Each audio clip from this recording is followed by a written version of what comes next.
শেখ হাসিনা তার প্রভু রাষ্ট্র ভারতে পালিয়ে গিয়ে অবৈধভাবে বসবাস করছে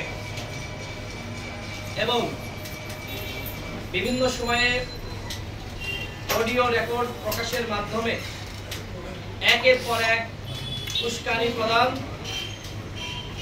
ও ষড়যন্ত্রে লিপ্ত হয়েছে। ফ্যাসিস্ট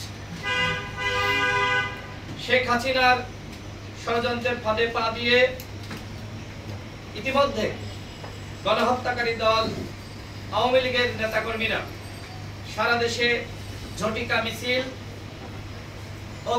ও গণসংযোগ কর্মসূচি শুরু করেছে। এমনকি গ্রামগঞ্জে তারা বেপরোয়া হয়ে উঠেছে। তারই ধারাবাহিকতায় আপনারা দেখেছেন নগর উপজেলা আওয়ামী লীগের সভাপতি আব্দুল ওহাবকে পুলিশের হাত থেকে আওয়ামী লীগের নেতাকর্মীরা ছিনিয়ে নিয়েছে। এমনকি আমরা দেখেছি যে তারা প্রেস বিজ্ঞপ্তি দিয়ে হরতাল, অবরোধ এবং বিভিন্ন নাশকতামূলক কর্মসূচি পালনের সিদ্ধান্ত নিয়েছে।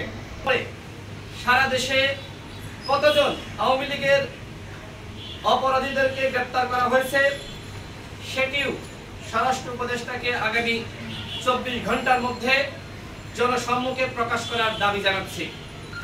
প্রিয় দেশবাসী, গণ অভ্যুত্থানে প্রায় 2000 মানুষ শহীদ হয়েছে, 30,000 আহত যোদ্ধারা ঠিক মতো চিকিৎসা পায়নি, যে কারণে তারা দেখবেন এর আগে পঙ্গু হাসপাতালের সামনে অবরোধ কর্মসূচি পালন করেছে এবং গত পরশুদিন তারা প্রধান উপদেষ্টার কার্যালয়, রাষ্ট্রীয় অতিথি ভবন, যমুনা সেটি তারা ঘেরাওকারীদের গ্রেপ্তার, জেলে ও দেশের বাইরে রেখে এই সরকার বিচার কার্যক্রম পরিচালনা করতে চাচ্ছে, যেটা আসলে ন্যায় বিচার পরিপন্থী। কোনোভাবেই আসামিদেরকে গ্রেপ্তার না করে জেলের বাইরে রেখে ন্যায় বিচার প্রতিষ্ঠা করা সম্ভবপর নয়।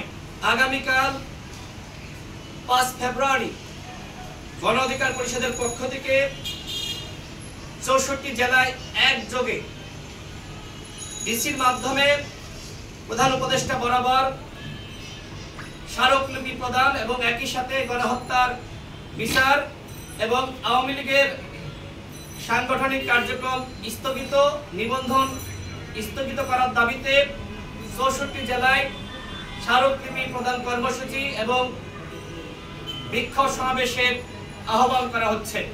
গণ অধিকার পরিষদের সারা দেশের নেতাকর্মীদেরকে এই কর্মসূচি পালন করার আহ্বান জানাচ্ছি।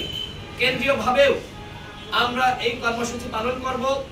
জেলা পর্যায় থেকে শেখ হাসিনা সহ ভারতে যে সকল আওয়ামী লীগের গণহত্যাকারী অপরাধীরা পালিয়ে রয়েছে তাদেরকে দেশে ফিরিয়ে আনতে হবে। আমাদের 2 নম্বর দাবি হলো বিচার পূর্ব আওয়ামী লীগের সাংগঠনিক কার্যক্রম ও নিবন্ধন স্থগিত ঘোষণা করতে হবে।